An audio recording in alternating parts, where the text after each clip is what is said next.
verso 13 e 14, diz assim: irmãos, quanto a mim, não julgo que haja alcançado, mas uma coisa faço, e é que, esquecendo-me das coisas que atrás ficam, e avançando para as que estão diante de mim, prossigo para o alvo, pelo prêmio da soberana vocação de Deus em Cristo Jesus.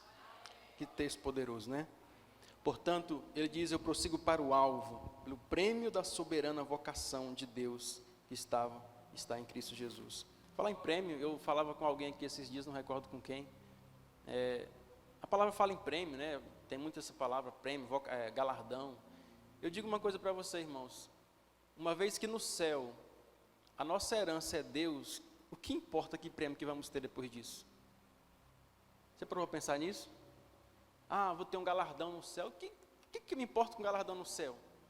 Sendo que eu já tenho o que eu mais preciso, que é a presença do Pai. Amém? Sabe, o que vier depois, irmãos, é aquele negócio, né? O que vier depois veio, porque você já vai ter o que você mais precisa, que é a presença do Pai. Amém? Glória a Deus. Então Paulo fala aqui por meio dessa palavra, para esquecer, né, das coisas que ficam para trás, para avançar para aquelas que estão adiante.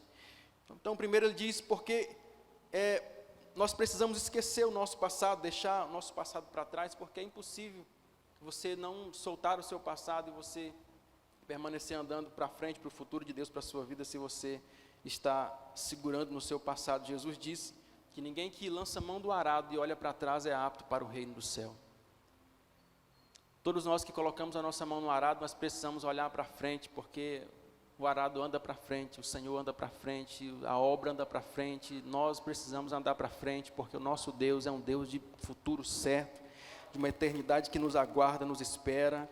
Então, sabe quando a gente se converte, né, e a gente às vezes precisa olhar para isso aqui e dizer, não, eu sei que tem muita coisa que ainda parece que faz efeito na nossa vida, mas o nosso olhar deve ser para frente, o nosso olhar deve ser olhando para frente, sabe, porque você só vai se converter de verdade, irmãos, quando você perder o interesse de olhar para trás. Dentro de milhões de pessoas, podemos dizer, cerca de 2 milhões de pessoas, chegando perto de Canaã, e você vê que apenas 2 não queriam mais olhar para trás, Josué e Caleb. O resto, tudo estava olhando para trás, dizendo, bom era o Egito, e Deus dizendo, não, bom é Canaã, não, bom era o Egito, não, bom é Canaã, sabe, e Josué e Caleb foram os únicos ali que perderam o interesse de olhar para trás. O resto, tudo estava olhando para o seu passado, valorizando o seu passado. Portanto, Jesus, o convite que ele faz para nós é para nós irmos e não olharmos para trás, porque senão nós não estaremos aptos, né, para o reino de Deus. A palavra diz que quando Eliseu foi chamado para o futuro que Deus tinha para ele, a primeira coisa que ele fez foi matar os bois e queimar os aparelhos, e fez um churrasco, deu ao povo e disse, como quem diz assim, para cá eu não volto mais, eu creio no futuro que Deus tem para a minha vida, e para esse lugar eu não retorno, eu posso até vir a esse lugar, mas eu não volto mais para esse lugar. O lugar que Deus tirou você, não sinta saudade dele, porque Deus tem algo melhor para a sua vida. E portanto, a palavra que nós temos da parte de Jesus é para nós não olharmos para trás, para nós andarmos em direção a nosso futuro que Deus tem para nós. Então Paulo vai dizer mais aí, Paulo diz para nós não olharmos para trás, mas avançarmos para frente, para o futuro que Deus tem para nós. Ele disse, eu não olho mais para trás, as coisas que ficaram para trás eu deixo para trás, e eu avanço para aquelas que estão adiante de mim, ou seja, eu avanço em direção ao futuro de Deus para a minha vida. Tem alguém avançando aqui em direção ao futuro de Deus? Ele diz mais, eu prossigo para o alvo. Prosseguir é muito mais do que não olhar para trás, é muito mais do que você apenas andar em direção à sua frente, é você não parar. Diga, prosseguir é não parar. A palavra diz, né, para nós conhecermos e prosseguirmos em conhecermos o Senhor. O convite que nós temos é para nós prosseguirmos, porque isso fala de nós não pararmos. Então ele termina esse texto dizendo para nós prosseguirmos em direção ao quê? Ao alvo. O cristão não anda aleatoriamente, irmãos. O cristão, ele tem um alvo, nós temos um alvo, nosso alvo, nós cantamos aqui, o nosso alvo é Jesus. O cristão, ele não anda sem um alvo, o cristão, ele tem um destino, uma certeza, um objetivo na sua vida. Pessoas que andam perdidas é porque eles não conseguiram encontrar ainda o que Deus tem para eles.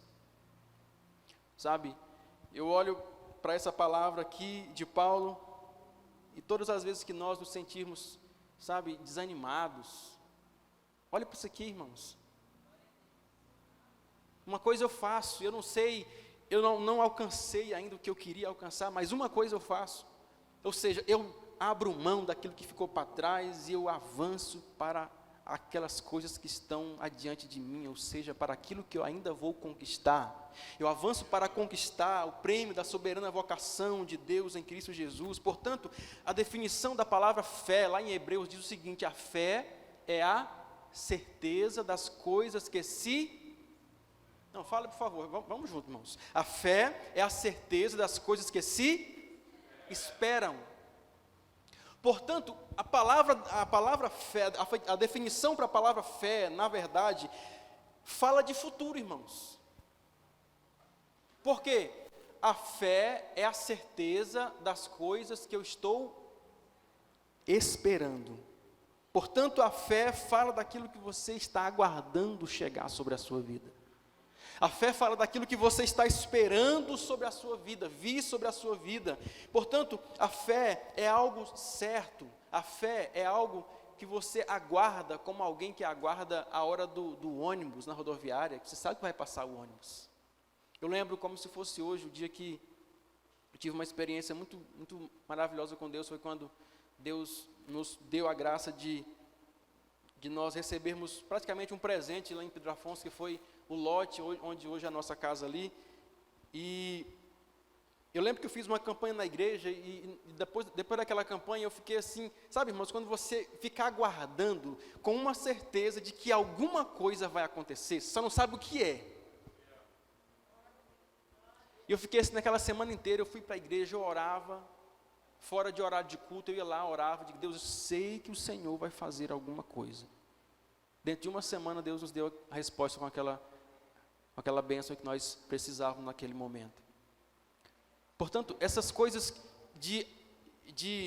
do futuro, né, essa perspectiva de futuro nós precisamos ter. Veja que Paulo, ele era uma pessoa que sempre, as suas expressões, ele sempre expressava essa confiança em Deus. A Bíblia diz, em Romanos capítulo 8, verso 18, porque eu tenho por certo de que as aflições do tempo presente não são para se comparar com a glória que em nós há de ser revelada.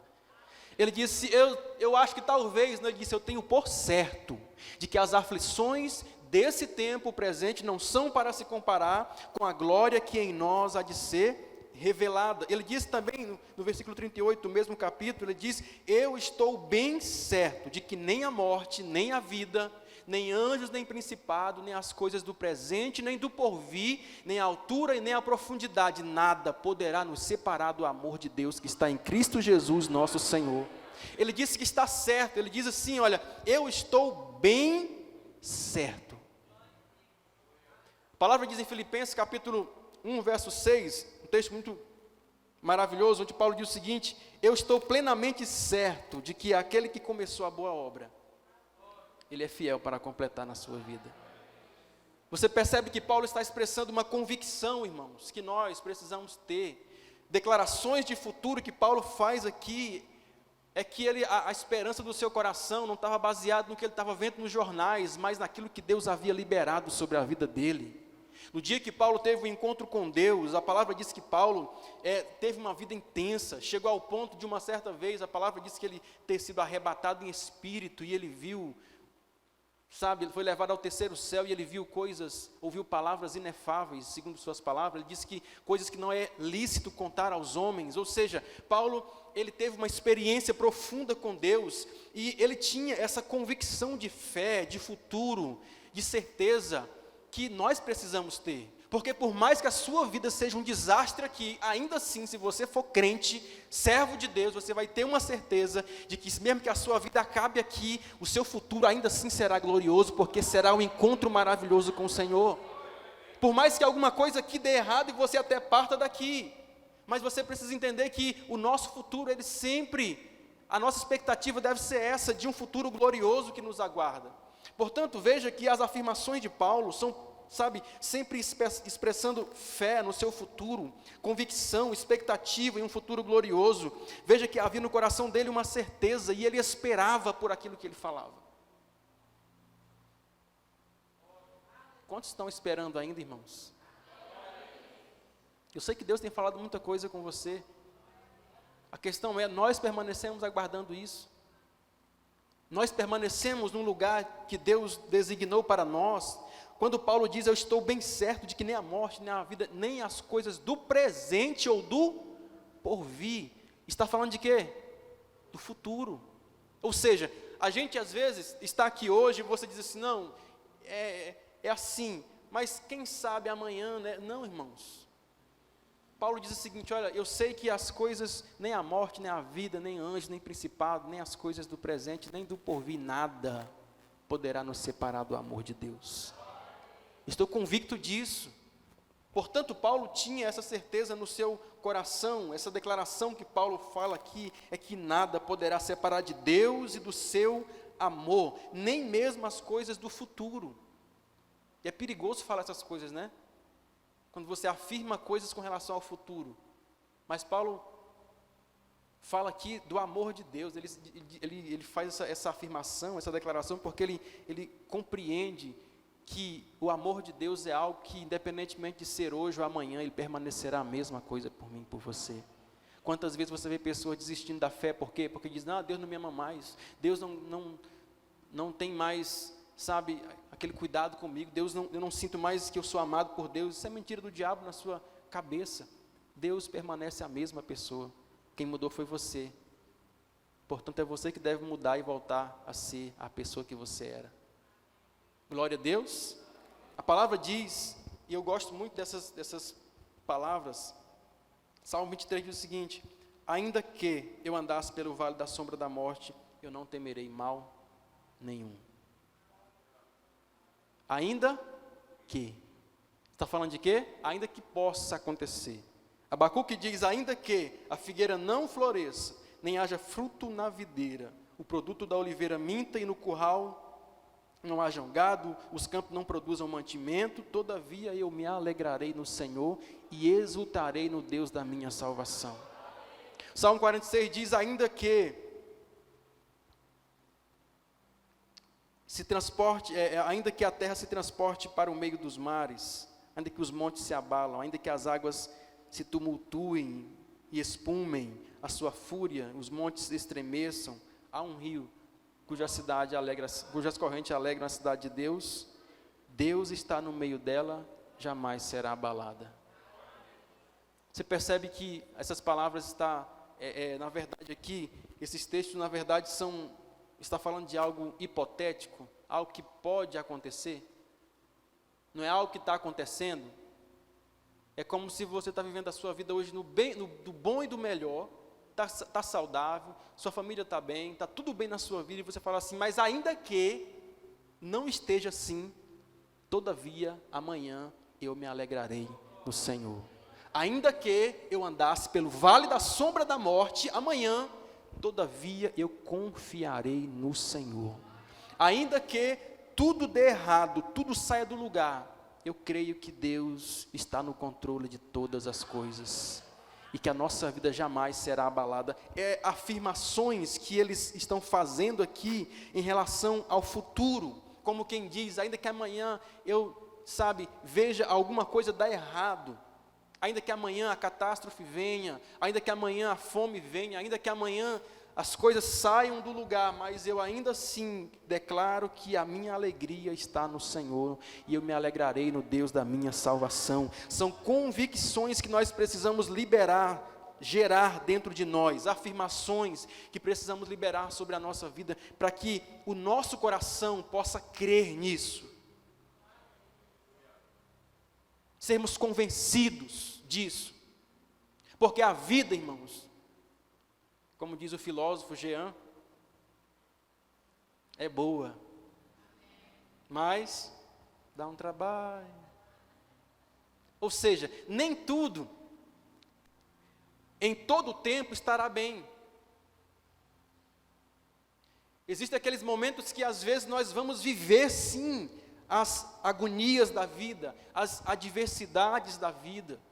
O vento vai soprar, alguns momentos as coisas poderão sim sair do lugar. Então, é nesse momento que nós precisamos colocar a nossa fé e cantar aquela música: te louvarei, não importam as não importa a dor, somente a quem? Somente a ti. Porque nem sempre tudo vai estar bem na sua vida, irmãos. Eu lembro, quando eu canto essa música, assim, falando disso, eu lembro de Sebastião, uma vez nós estávamos no monte. Ele acabou de comprar a moto dele, novinha, estava naquele primeiro amor. E aí, nós fomos para o monte, para uma vigília no monte. E aí, o rapaz que foi levar a gente no carro, voltou na moto dele para a cidade, para ir buscar a gente de madrugada, às 5 horas da manhã, ele voltava para buscar a gente. E aí nós estávamos na vigília, quando ele estava lá esperando a hora do rapaz chegar na moto para buscar a gente, e nada, e o cara demorando e nada. E aí de repente lá vem um homem com a motinha toda. Eu falei, meu Deus do céu. O homem pegou uma queda na moto do Sebastião, coitado. Hoje é pastor aqui em Balsas.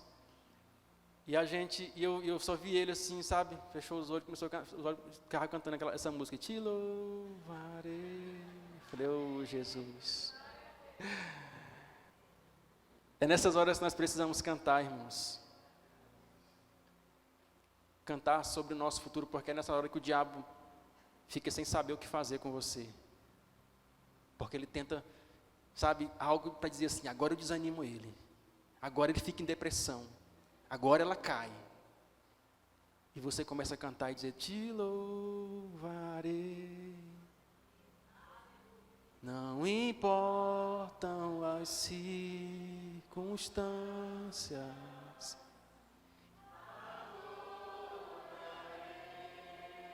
Ah, Ele está aqui.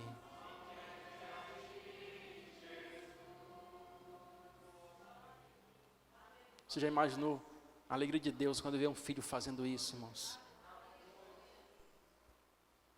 É nessa hora que você expressa a sua fé diante de Deus. Portanto, tenha um compromisso com o seu futuro. Eu queria que você virasse para quem está do seu lado e falasse, diga, tenha um compromisso com o seu futuro. Tenha um compromisso com o seu futuro. Como, pastor? Esperando confiadamente no Senhor. Não saia da posição, do lugar que Deus colocou você. Existem coisas que já foram determinadas na sua vida. Efésios 1:3, que texto poderoso.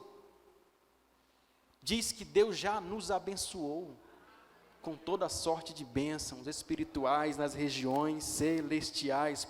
O ponto principal da pessoa que está esperando, irmãos, é a capacidade de se manter no mesmo lugar. Isso aqui eu acho maravilhoso. Porque a pessoa que está esperando, ela não pode sair daquele lugar. Você lembra daquele homem que tinha 38 anos, que ele estava na beira do tanque, esperando o dia do seu milagre. E com certeza ele deve ter ouvido pessoas dizendo, não, para com isso, rapaz. Tanto tempo que você aguarda esse milagre. Mas ele permanecia ali, aguardando, porque ele sabia que aquele era o lugar da manifestação de Deus para ele. Eu quero que você guarde no seu coração isso, meu irmão. Existem coisas que têm lugar determinado para acontecer. Sabe, pessoas que não têm firmeza, sabe, pessoas que, como disse Paulo, são levados por vento de doutrina.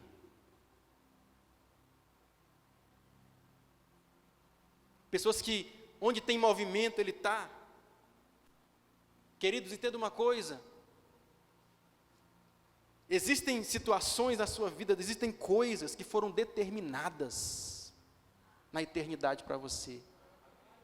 Tudo que você tem é que se manter esperando, aguardando, confiando no Senhor, sabe, mantendo firme a esperança no seu coração, como diz a palavra em Hebreus 10, 23, retenhamos firme a confissão da nossa esperança, porque fiel é aquele que prometeu. Portanto, retenhamos firme essa esperança no nosso coração. Portanto, existem algumas coisas que são certas em relação à nossa vida. Não é talvez, não é quem sabe. É certo. É algo que já foi determinado na sua vida. Aliás, essa era a expressão de Elias. Elias vira para o povo e diz: tão certo como vive o Senhor, não vai chover, não vai ter orvalho. Elias, a expressão de Elias era de que há uma certeza no seu coração, daquilo que ele cria, daquilo que ele acreditava, e ele disse, então, tão certo como vive o Senhor, e essa palavra se cumpriu. Eu quero perguntar para você, como você está se expressando nesses dias?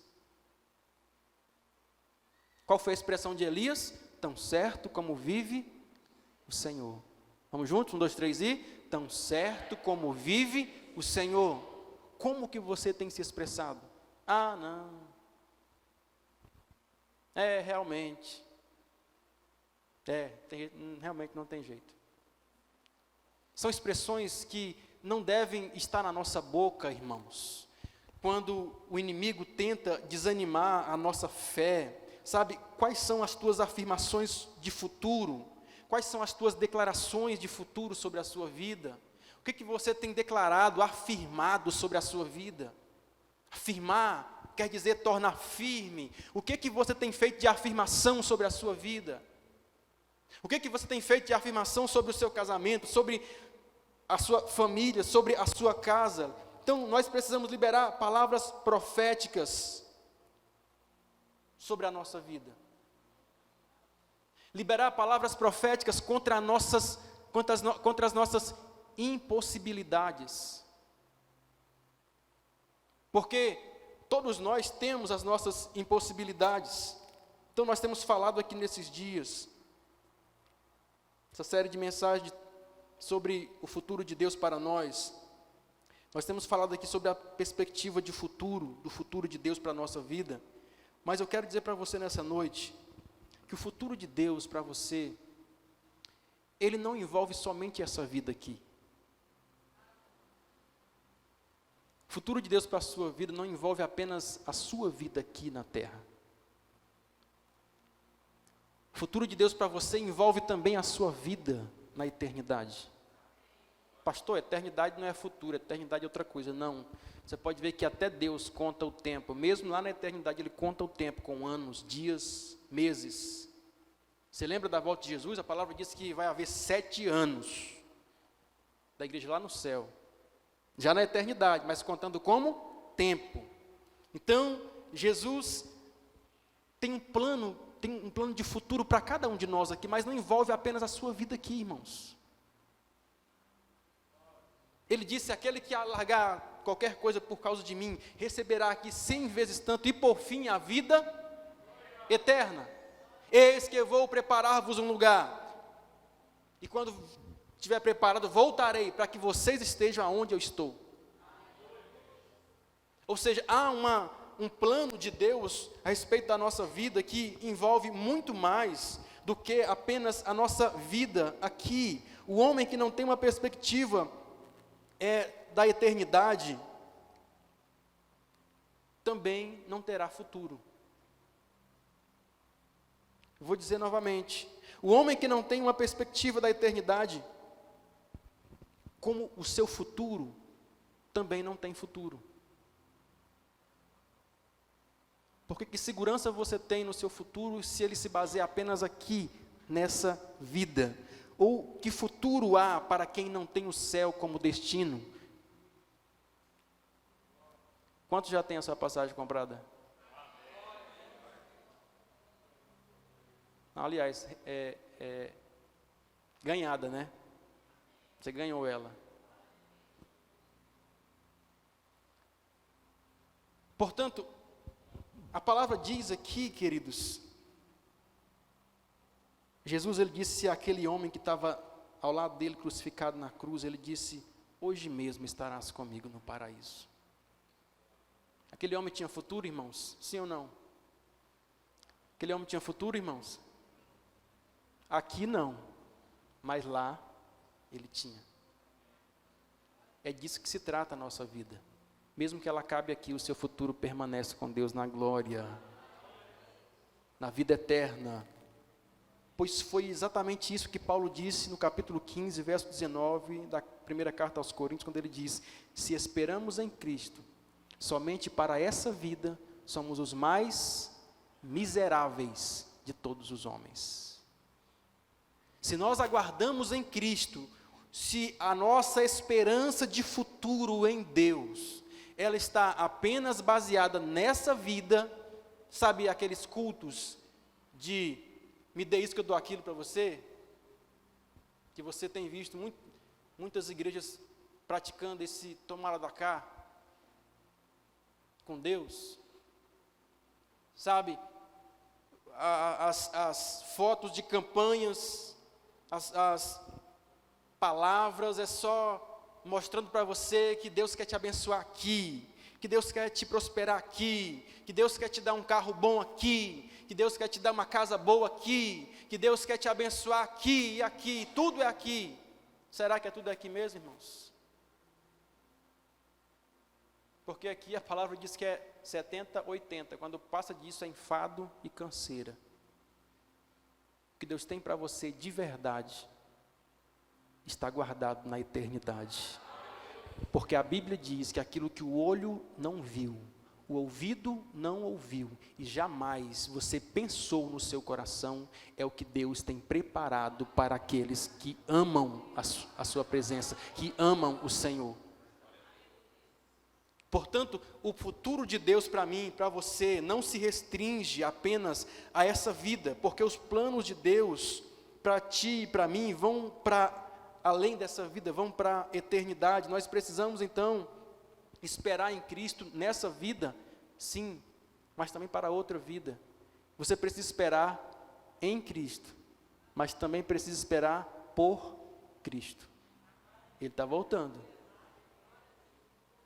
Esperar em Cristo é Deus, manda aí, está esperando em Cristo, mas você está esperando por Cristo. O dia que o arrebatamento da igreja acontecer, você está aguardando esse dia? Você está preparado para esse dia? Porque esse também faz parte do futuro de Deus para a sua vida.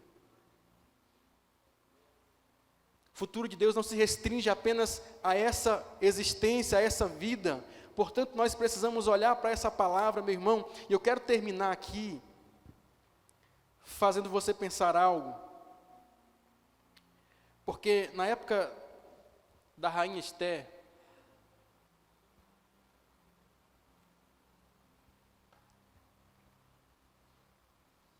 a Bíblia diz que na época de Esther, houve um decreto de morte sobre a nação de Israel. E era um decreto de morte mesmo. O decreto dizia que sejam destruídos, mortos e pereçam todos os judeus, desde jovens até velhos, crianças e mulheres, em um mesmo dia. Esse era o decreto que havia naquele dia sobre aquele povo. Você já reparou que o povo judeu, desde de sempre, é um povo odiado? Sabe, quando há algo de Deus na sua vida, e você, às vezes, se sobressai aonde você está, sempre há perseguição, inveja. E se você não toma pedrada de vez em quando, é porque talvez está faltando isso na sua vida. Que haja essa diferença na sua vida. E a palavra diz que não havia esperança, então, porque o decreto havia sido assinado pelo rei. Né? Essa é uma palavra que cabe até a gente falar muita coisa sobre política aqui, mas não é a ocasião aqui. Mas esse homem que fez o rei, que enganou o rei para que ele assinasse, era um dos seus ministros ali, e ele enganou o rei caiu e assinou aquele decreto para matar os judeus, todos eles, mulheres, crianças, velhos, todos, em um único dia.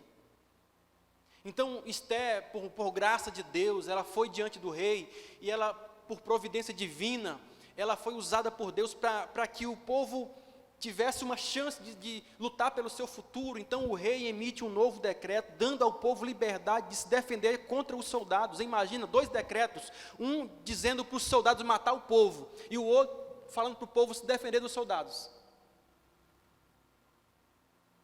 Você imagina quando uma nação ela é governada por bagunça? É isso que vira, nós temos visto isso nos nossos dias, irmãos. Um poder querendo está sobre o outro, e é guerra, o povo fica perdido. Mas a Bíblia diz que aquele povo estava sem esperança de futuro, o futuro deles havia sido abortado, assassinado, eles tinham um dia certo para morrer. E aliás, nós cristãos precisamos orar pela nossa nação, para que a perspectiva de futuro da nossa nação seja algo que Deus venha operar no céu, alguma coisa para a nossa nação. O presidente falou algo que eu fiquei assim, pensativo sobre isso. Ele disse, o meu futuro é ou preso, ou morto, ou vitorioso. E é isso que nós temos visto.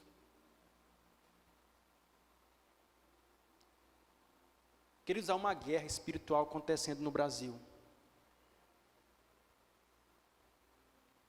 E o povo de Deus precisa estar em oração pela nossa nação. Há uma guerra acontecendo, porque há uma cultura enraizada no Brasil, que precisa ser arrancada. E a palavra diz que feliz é a nação, cujo Deus é o Senhor.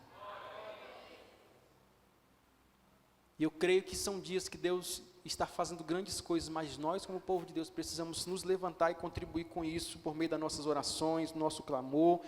Portanto, para nós encerrarmos aqui, a palavra diz que Deus deu a graça a Esté, e o rei emitiu esse outro decreto, dando ao povo essa oportunidade de lutar pelo seu futuro. Eu creio que hoje Deus está dando aqui a pessoas também, emitindo decretos aqui sobre alguém aqui nessa noite, para que você também possa lutar pelo seu futuro, para que você possa ter, a oportunidade de sonhar com o seu futuro. A palavra diz que Deus dá a Esté, então, essa graça, e o rei emite esse outro decreto sobre aquela nação.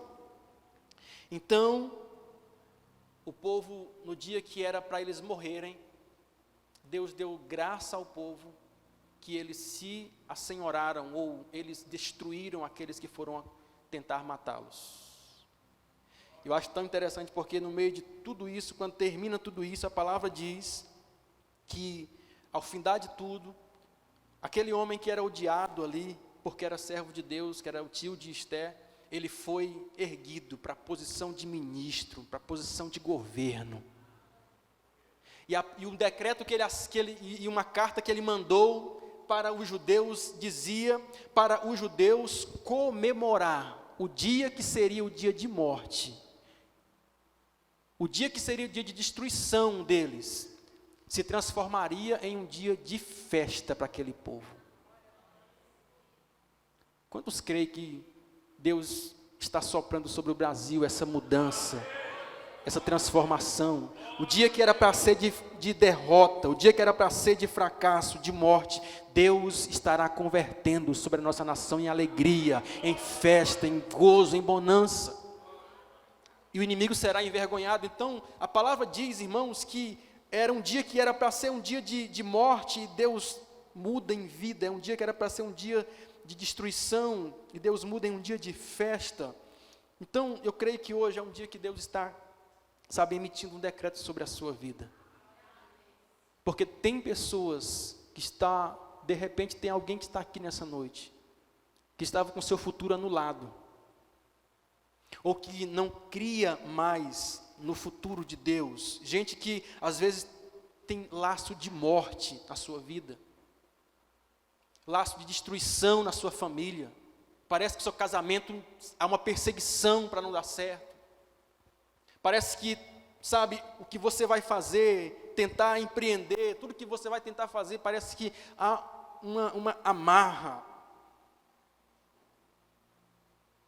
Eu quero falar para você, essa é uma noite profética que Deus pode estar liberando o seu futuro, destravando o seu futuro, liberando aqui, abrindo portas para um novo tempo na sua vida. Gente que está vivendo às vezes um tempo de portas fechadas, um tempo vendo o seu futuro travado. Essa é uma noite que você pode receber de Deus aqui um novo destino, um novo rumo. Deus pode estar mudando aqui nessa noite decretos a respeito da sua vida. De repente pessoas que estão vivendo ameaças, Deus está mudando isso na sua vida hoje, meu irmão. Glória a Deus. Diga assim: o rei está emitindo um novo decreto nessa noite. Alguém crê nisso? Há um novo decreto emitido sobre a sua vida.